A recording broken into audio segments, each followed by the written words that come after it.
Thank you, Matt, for your service to community and country and for your support of this campaign. It's great to be with somebody who gets the value of national service. And thanks to all of you for taking the time to join this conversation at a time that could not be more crucial for our country. I get that running for president as a 30-something mayor is not a conventional political or professional move. The reason I'm doing this is because of the moment that we're living in. I am convinced that even now, even as we read the headlines and look around us, we may be underreacting to the seriousness of the moment that we live in. That right now, the pace of change in our economy and our politics is accelerating, and if we don't get on top of it, then we're not on top of the conditions that made the president we're living with right now even possible.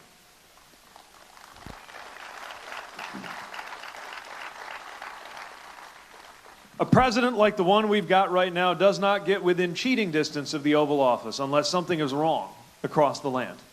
And we got to speak to that if we want to win. Now, in order to do that, I'm convinced that we need to ground our politics in our deepest values.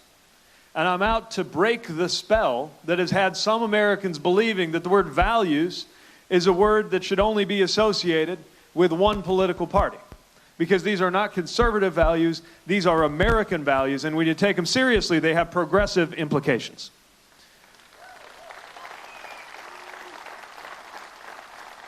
This is why we're having a new conversation about freedom.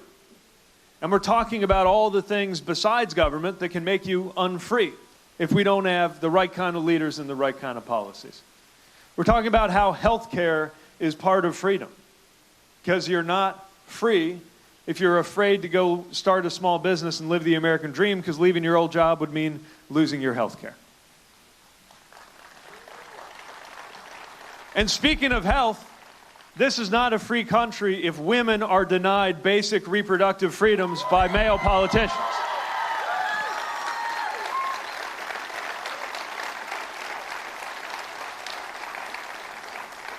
Nor is this a free country if a county clerk gets to tell you who you ought to marry based on their version of their religion.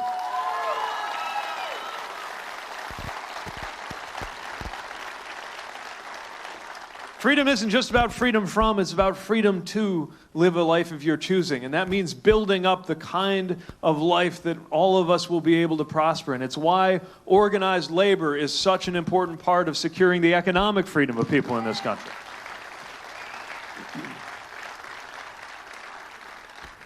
And a big part of our freedom in life comes with the equipment that we get through the process of education, which is why we need a Secretary of Education who actually believes in public education.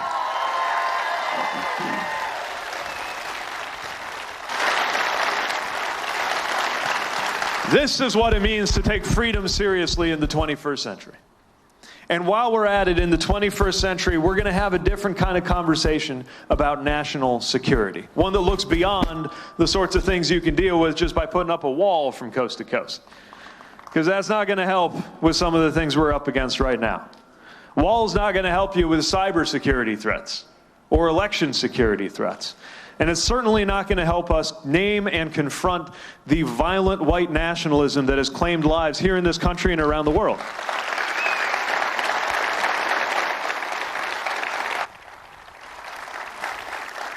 Security in our time requires a president who can make a decision and stick to it and do it for the right reasons, who knows what's at stake when we send troops abroad. Having been one of those troops, knowing what it is like to write a letter to my family and put it where they can find it and write "just in case" on the outside of the envelope because of a decision made in the Oval Office.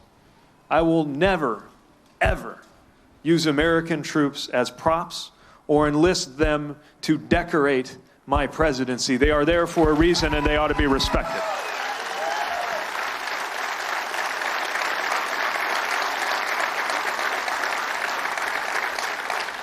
But national security starts at home. And a president cannot keep us safe if that president has no plan to deal with gun safety in American communities.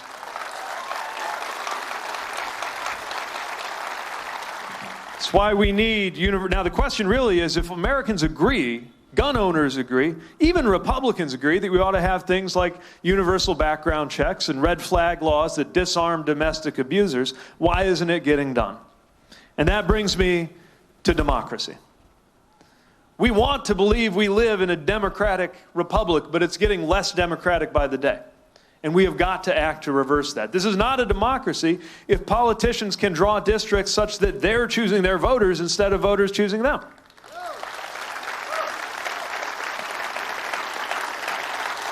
Nor is our democracy strong if dollars can outvote people because of a Supreme Court decision that says that a corporation has the same political soul as a human being. It's just not right.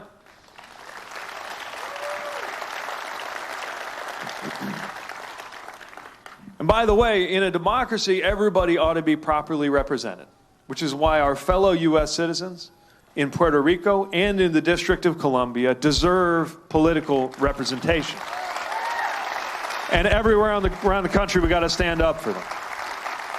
And I would even go so far as to argue, at risk of sounding simplistic, that in a democracy it would suit us well to choose our nation's leader by just counting up all the votes and giving it to the person who got the most.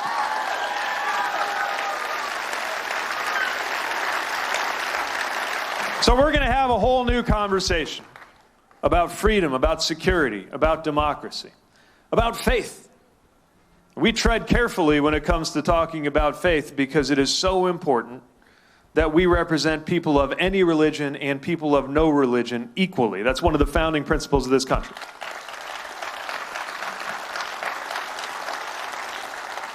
But I also want Americans of faith to know that they have a choice.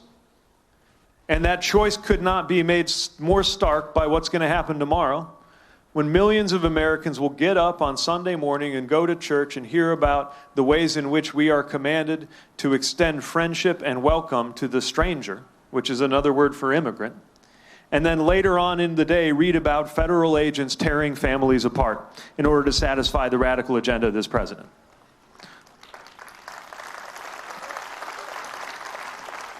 Every moral tradition we have, religious and secular, tells us that we have a responsibility to look after the most vulnerable, the marginalized, those who are ground down by systems of power around them.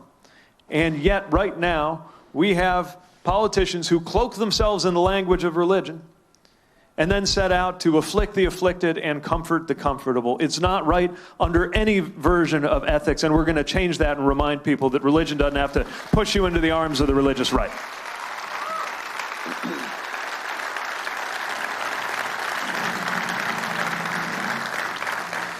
Now, I'm proud of all the plans we've put forward, and you'll see more from us soon on how we deliver the kind of country I'm talking about building. From the National Service Plan that Matt laid out so well, that is about making sure not only that we do the work, because there's so much work that needs to be done, but also that we come together in doing it. I bet a lot of people here would roger up for an intergenerational corps that would help us serve seniors and help people age well in this country.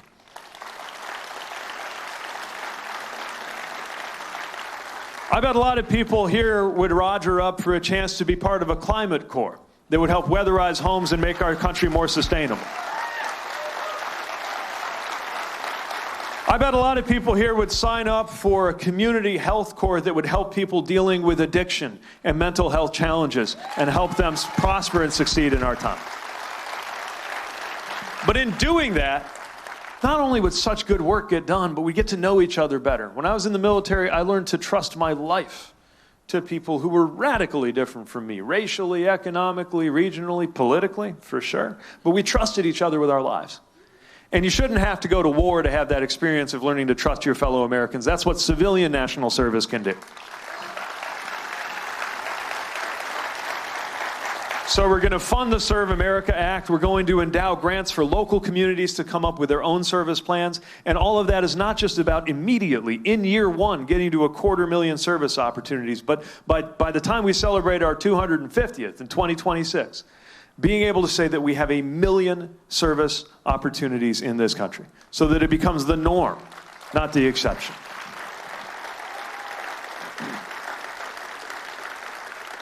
All right, so we're proud of our plans, but we also know that most Democrats, even though we're jostling for the nomination, broadly agree on many things. We're going to bring out our various differences, but what most Democrats are thinking about is, how are we going to win?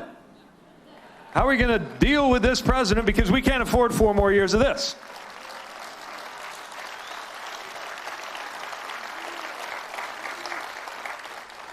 I'm here to make the case that in order to win, we've got to put forward something different than what we've done before. And it's not that there's anything wrong with our values. I think we should be vigorously defending our values. It's why it's the whole foundation of my campaign. But it's that we've got to navigate a trap. And the trap is that this president does things you can't ignore. And at the same time, we can't let this whole conversation be about the president. Because when it's about your life, when it's about the everyday, that's when we win. It turns out that most Americans agree with us on the everyday. They agree with us on raising the minimum wage. They agree with us on universal health care. They even agree with us on immigration and gun safety, which is exactly why the White House needs us talking about something Why do you think the president took basically the president of the United States invited the comment section off YouTube to join him in the Rose Garden and then let everybody watch the show, right? Why would you do that? Well, the show is mesmerizing. Like all grotesque things, the show is hard to look away from. But we got to walk and chew gum at the same time. When he lies, we got to name the lie and tell the truth. When he does something wrong, we got to confront it, and then we got to move right back to our center of gravity, which is how we make your life better off, because the less we're talking about him, the more we're talking about you.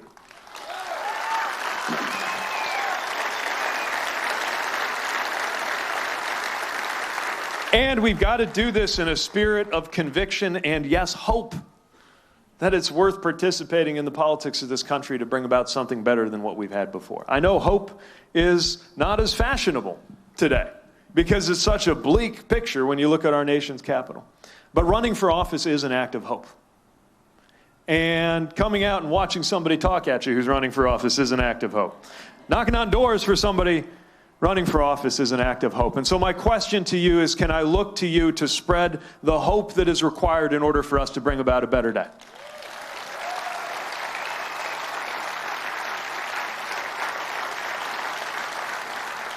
We have a chance to model a completely different kind of politics.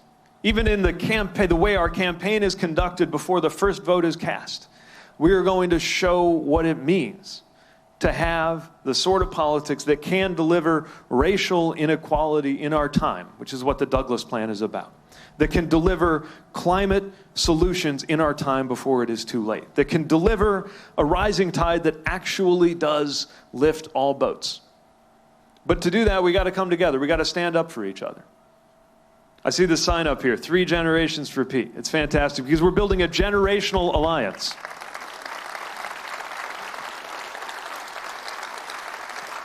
We need to build an intergenerational alliance, a nationwide alliance, an interracial alliance, people of every walk of life standing up for each other, because it's the only way we'll get ahead. We don't know who the next group is that they'll target, but it'll be some of us.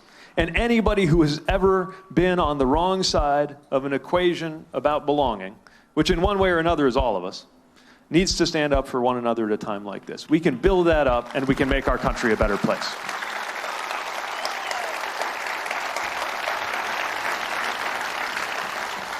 So, I know there are a lot of great questions from folks here. I think we have some of them gathered up. Please welcome back to the stage Representative Wilhelm, who's going to walk us through some of the questions. Thank you.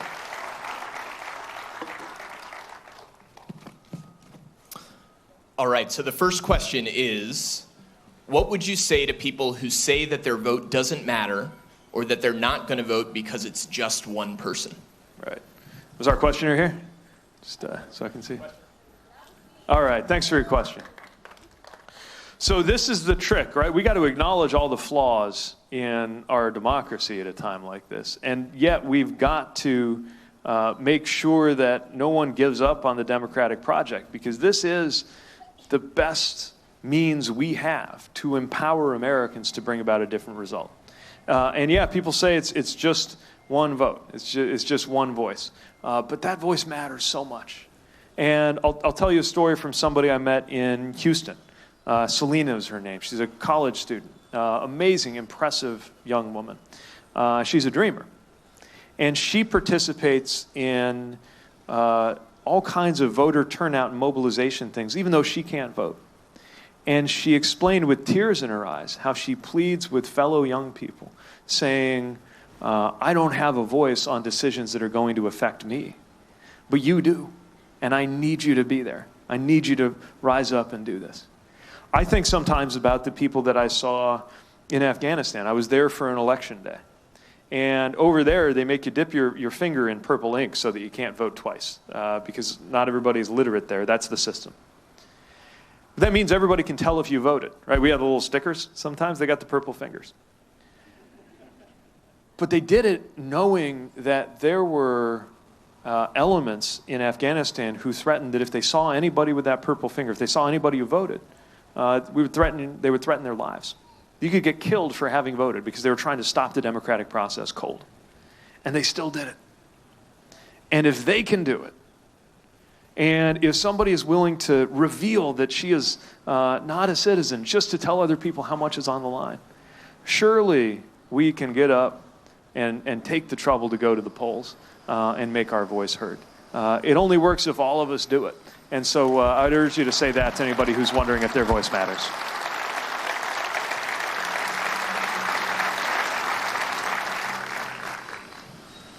Here we go. It's a double-sided question. Expanding the Supreme Court and packing it with your own nominees is a profoundly undemocratic act. Please explain your position or consider democratic alternatives for depoliticizing the Supreme Court, such as term limits. Great. Is our questioner here? All right, thanks. So here's what I believe we need to do by way of Supreme Court reform. Right now, the court, which is supposed to stand completely apart from politics, runs the risk of coming to be regarded as a nakedly political institution. Now, depending how you count, roughly between half a dozen and a dozen times, the United States over the years has adjusted the design of the Supreme Court in order to make it better. Some of those have been official legal actions. I would argue that the Republican Senate majority also changed the number of Supreme Court justices. They changed it to 8 until they got a Republican president and then decided to change it back to 9.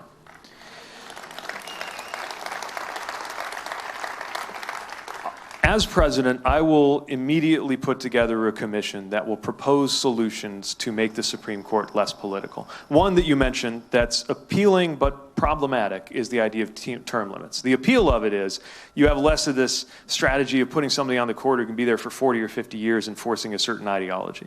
The problem that it creates is that you have, for the first time in a while, Supreme Court members thinking about what their career might be like after the court. And we would need to find a cure for that problem, for that policy to work. The more ambitious one that I have floated would be one where you have more members of the Supreme Court, 15. But the crucial thing is not the number, it's the design.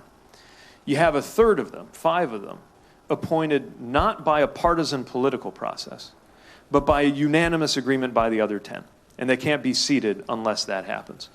It's a little complicated. It's being published in the Yale Law Journal shortly. Not by me. I'm not a constitutional scholar. But it's attracted my attention because some constitutional scholars think that this could be done without a constitutional amendment and that it would help cure some of these issues. Another way that's been done to suggest, or suggested to do it would be you have a rotation. You bring people off the appellate bench and then you send them back.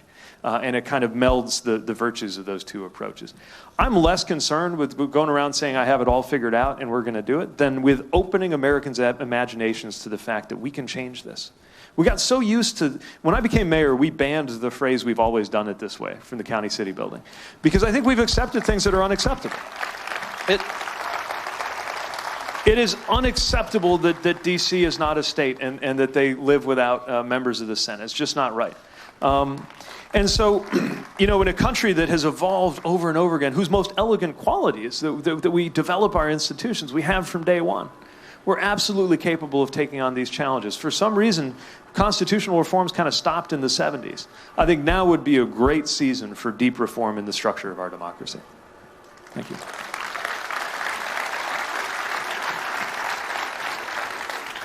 All right, next question. I've heard a lot of talk about plans for how to address the opioid epidemic. How do you plan to address the issue of pop-up pain clinics and big pharma? We need someone with tenacity, stamina, and drive to take them on. Are you up to the challenge? I'm going to answer this. Yes, he's up to the challenge. Thank you. Do we have the questioner's name? Or Oh, thank you. You're right. There's a lot more. I mean, as huge as the opioid challenge is, there's a lot more going on that we've got to deal with. And by the way, we need to be smart about this, because this is not about saying there should be no, these medications can't exist. Fentanyl was a blessing to my family during my father's last days. But it needs to be responsible. It needs to be managed the right way. And the truth is, a lot of these companies have acted in nefarious ways, which is one of the reasons we're suing them in South Bend, because they've done a lot of harm to our city through dishonest practices, and they deserve to be held accountable. And look, we welcome the research and the achievements of pharmaceutical companies that do the right thing. But what you see now is a lot of gouging that goes on, where they're taking advantage of people's medical distress and scarcity of important medications. And we need policy that can tell the difference. And we'll have circuit breakers when you have companies taking advantage of people. What we need is not just the right kind of treatment for pain, but more people certified in the treatment for addiction. We've finally begun to figure out as a country that we can't criminalize addiction and expect it to get better. It's why we need medically assisted therapy.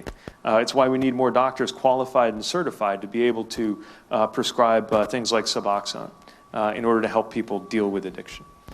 But as we go on this journey as a country, we've also got to have an equity lens, because there's a lot of people, certainly where I'm from, who are very justified in raising the question, okay, Mayor, you seem very enlightened now about drug policy when it comes to opioids, but where were you during the crack epidemic that created these huge racial sentencing disparities in our country? And so when we do drug policy reform, it's also got to be retroactive, and it's got to be done with an equity lens that recognizes the racial inequality that's been a huge part of how we've dealt with drugs throughout.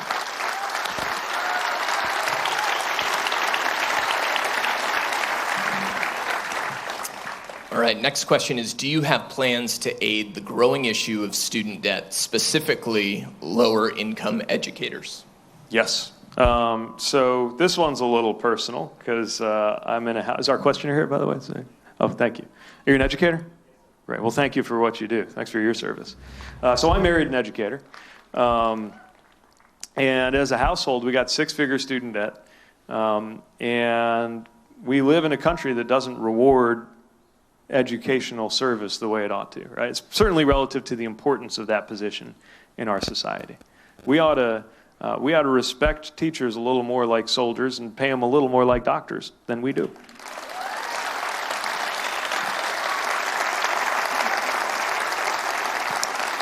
It's one of the reasons why we need to expand the public service loan forgiveness program and teacher loan forgiveness program. They're on the book, but they're way too hard to access. Very few people are taking advantage of them. I think we can change the way they're set up so that there's more of a benefit to doing it for different lengths of time and make it a lot easier to deal with. So that's one. Of course, on the front end, we've also got to do a lot of work just to make education more affordable. And I believe that the right combination of kind of carrots and sticks, we'll call it a federal-state partnership, can help press states to carry more of the burden so less of it falls on students. And as we take these steps, what we're going to see is it's not just something that benefits the borrower, it's something that benefits the country. Because for the first time in a long time, a majority of teachers surveyed have said they would discourage their children from following into that profession.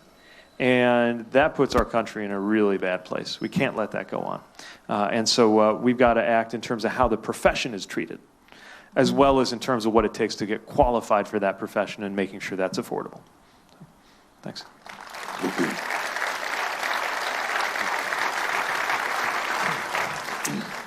Okay, this next question is from Nikhil. Where's Nikhil? Oh, right over here. Hi. Oh, great. What will your Douglas plan do to address systemic racism in the criminal justice system? Fantastic. So thanks for your question, Nikhil. One of the things I'm proudest of in this campaign, and we put out a new level of detail on it yesterday, is our Douglas plan to address systemic racism in all dimensions of American life, because it's all connected. Right now, we're going through some tough conversations in my city around race and policing. And whenever we sit down with community members to talk about it, we find we're talking not just about policing, but about justice, and not just about justice, but about things like economic empowerment. And so our plan includes provisions to increase black entrepreneurship in this country. It includes health equity.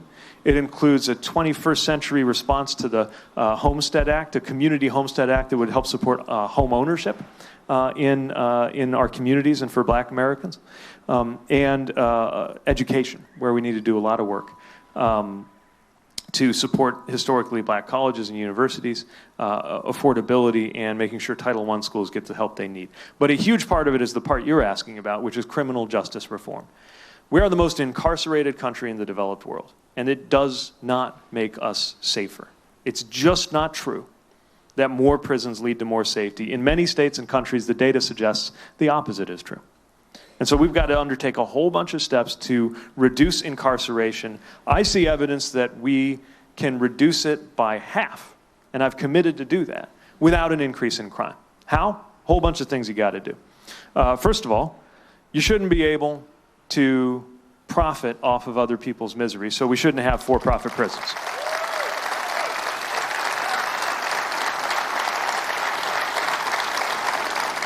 Secondly, you look at incarceration in the federal system and across the states, and you see a lot of it is driven by nonviolent drug offenses. Now, we can look at all the statistics, and what they'll tell us is there are a lot of cases where the incarceration does more damage to our country than the original offense. In South Bend, we got a generation of kids growing up dealing with the incarceration of a parent, which is right up there on the list of traumatic childhood experiences that could make a child more likely to wind up having problems later in life. So it hurts the whole society.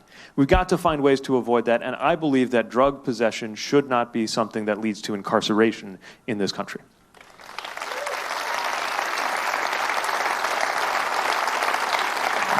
New Hampshire has shown enormous leadership in abolishing the death penalty, something I think we need to do at the national level too, because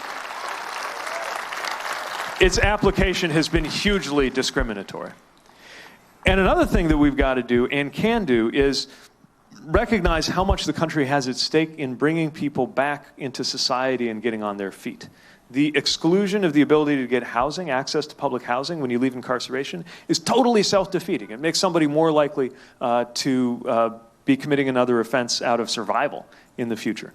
So when it comes to things like that, when it comes to the ability to get education while incarcerated so that you can return as a productive member of society, when it comes to the Medicaid exclusion, which makes it harder to have health outcomes and continuity when you leave and puts people at risk of overdose deaths the moment they're out of incarceration. And the simple fact that we need to invite people as we return them to society to be able to vote without imposing any ridiculous requirements on being able to do that.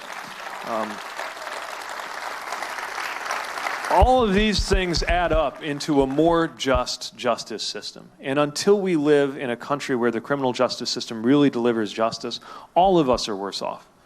People of color, of course, bear the brunt of systemic racism in this country. But the truth is everybody in this country is worse off because of the harms it creates. And this, frankly, is a conversation that white Americans need to be having, too. This can't be a specialty topic for black audiences only. All of us need to be talking about this, and all of us need to support these kinds of reforms. Thank you.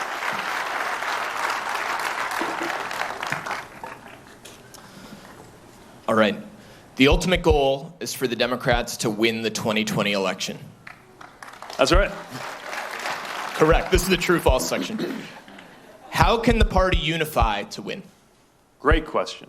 So I expect to be the nominee, and am working to make that happen. Having said that, no matter who the nominee is, obviously it's important to me as the nominee, but it's important to me as an American. Approximately 23 Democratic candidates are going to not be the nominee and need to rally around the one person who is, and quickly.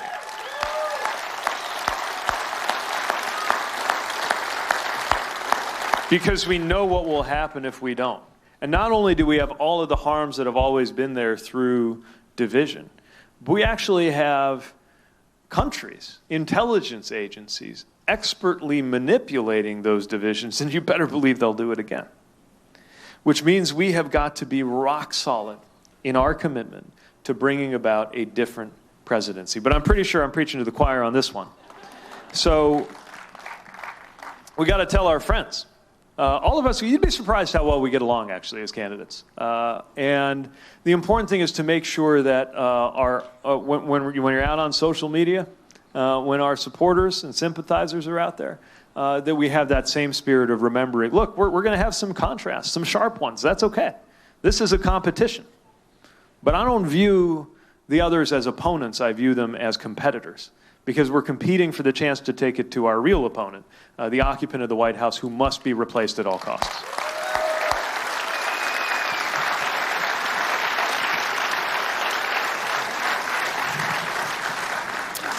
All right, this is from Lori from Santa Barbara. She made quite the trip this morning. There she is. Hi, Lori. Good morning, Mr. Mayor. After the rollout of the Douglas Plan yesterday, how do we, as your supporters, address undecided voters who suggested you are pandering to the black vote? First of all, you can let them know that our first discussion of the Douglas Plan was more than a month ago. And that also the black voters deserve to be addressed with serious policy proposals. This is not just politics. This is the right thing to do.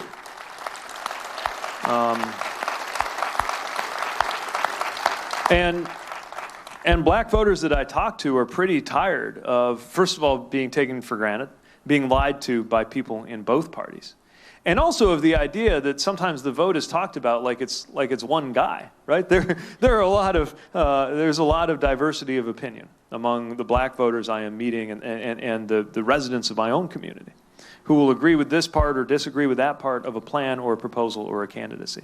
But again, in addition to this being my effort to provide the most comprehensive answer of any candidate to the question of how we deal with systemic racism, this is also something that goes to the very heart of what it is to live in our country.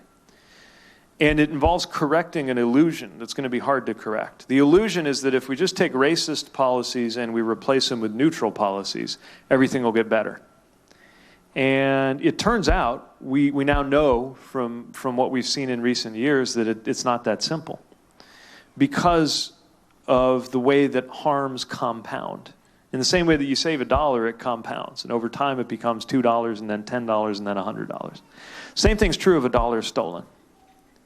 And it's why we have to have a conversation about what it means to be a just country and how all of us will be elevated when it is impossible to predict somebody's life expectancy or income or educational outcomes or interactions with law enforcement based on their race. We will all be safer. We all need this.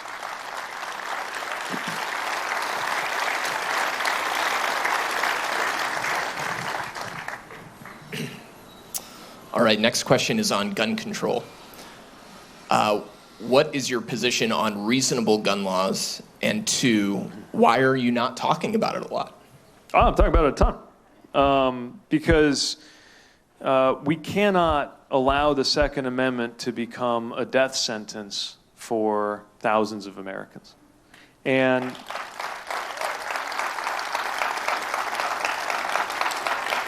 as I pointed out in the Democratic national debate, did y'all see the debate, by the way?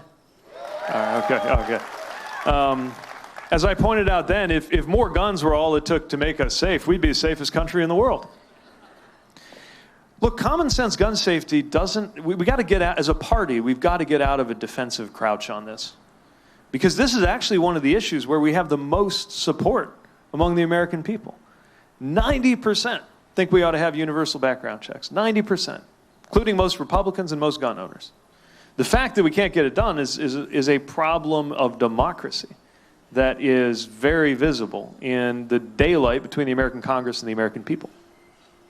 So we know we need universal background checks. We know that we need red flag laws that disarm domestic abusers.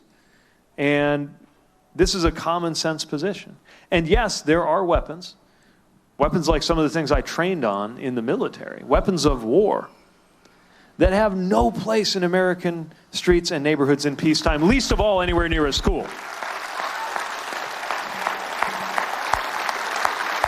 Now I've taken some heat over the years as an Indiana mayor when I embraced some of these policies. This is not just something I came to in the presidential election. I've been talking about this for a while.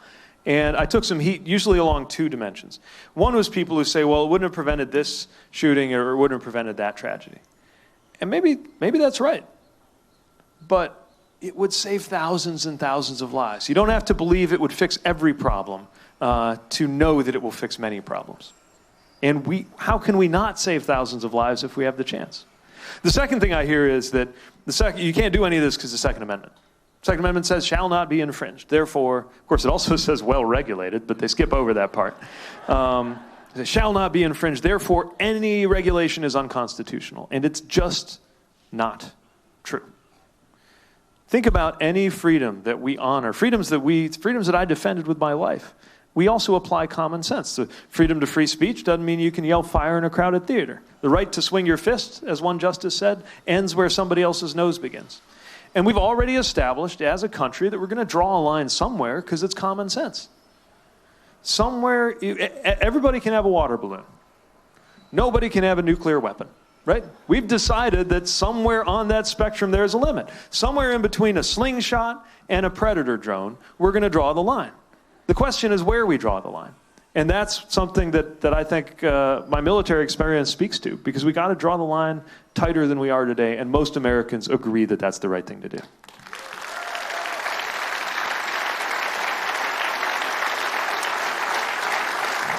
All right, so we have time for one more question, and it's a good one.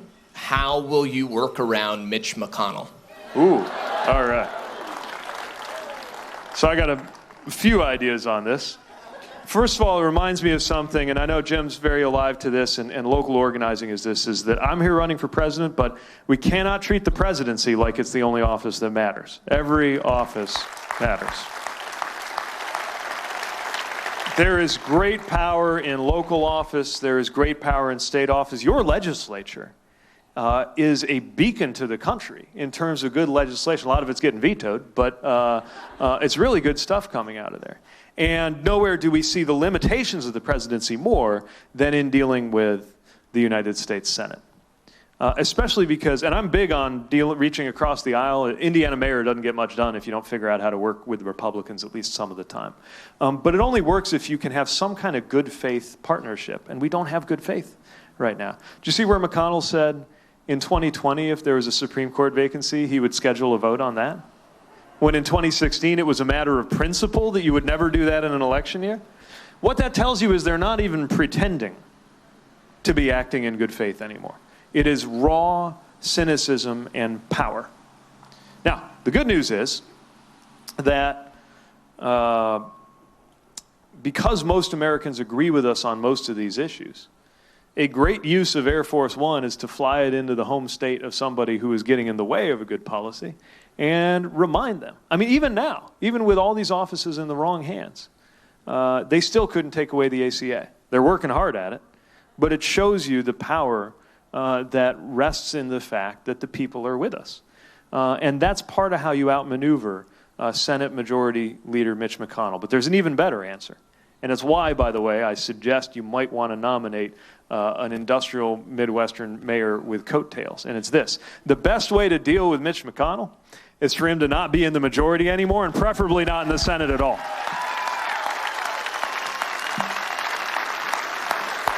All right, I guess our time is up, so I hope that you are excited about being part of this. I hope you'll get to know our New Hampshire team. We're growing by the day. We're hiring by the minute. We need your help. Please tell a friend, tell a neighbor, bring them out to vote, and I will see you on the trail.